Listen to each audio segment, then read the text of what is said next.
Assalamualaikum warahmatullahi wabarakatuh.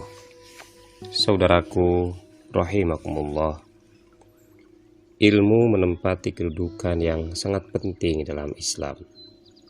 Banyak ayat Al-Quran yang menjelaskan tentang betapa pentingnya ilmu. Ada ayat yang bernada pertanyaan, adakah sama orang yang mengetahui dengan orang yang tidak mengetahui? Itu terdapat dalam Al-Quran surat Az-Zumar ayat 39. Tentu saja jawabannya tidak sama. Sama halnya dengan perbedaan antara orang yang berilmu dengan orang yang bodoh. Begitu pula dengan perbedaan orang yang melihat dengan orang yang buta. Orang yang berilmu pada dasarnya adalah orang yang selalu berusaha mencari penjelasan, mau menerima masukan, nasihat yang dapat meluaskan cakrawala pandangnya.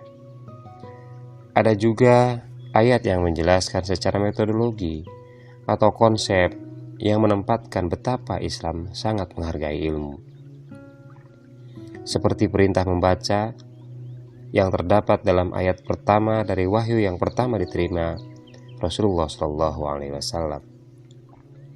Banyak juga ujung dari ayat yang berisi pertanyaan ataupun anjuran agar menggunakan akal pikiran. Termasuk juga ada ayat yang berisi larangan agar jangan pernah mengikuti apa yang kita tidak memiliki pengetahuan tentangnya. Seperti dalam surat Al-Isra ayat ke-36. A'udzubillahi minasyaitonirrajim. Wala taqfu ma laysa laka bihi ilm. Dan janganlah kamu mengikuti apa yang kamu tidak mempunyai pengetahuan tentangnya. Bahkan ada pula ayat yang menegaskan bahwa iman dan ilmu merupakan satu paket penting untuk mendapatkan kemuliaan di sisi Allah. Sebagaimana dituliskan dalam surat Al-Mujadilah ayat ke-11. Imam Syafi'i pernah berkata, dalam menuntut ilmu lebih utama daripada sholat sunnah. Beliau berkata pula, tidak ada amalan setelah amalan fardu yang lebih utama daripada menuntut ilmu. Dan beliau juga berkata, barang siapa yang menginginkan kebahagiaan dunia, hendaklah dengan ilmu. Barang siapa yang menginginkan kebahagiaan akhirat, hendaklah pula dengan ilmu. Konon, iblis pun tidak mudah menggoda orang yang berilmu. Sebab orang yang berilmu tidak mudah direkayasa. Sementara kerjaan iblis adalah merekayasa.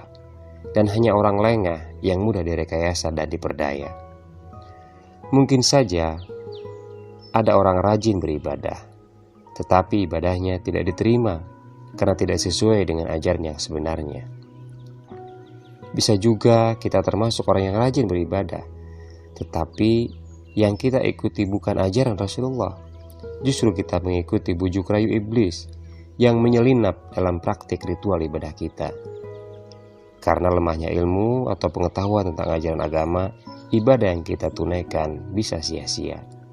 Sementara orang yang berilmu dapat memilah mana ibadah yang seharusnya ditunaikan dan mana yang hanya angan-angan yang tidak memiliki dasar yang justru akan menyesatkan.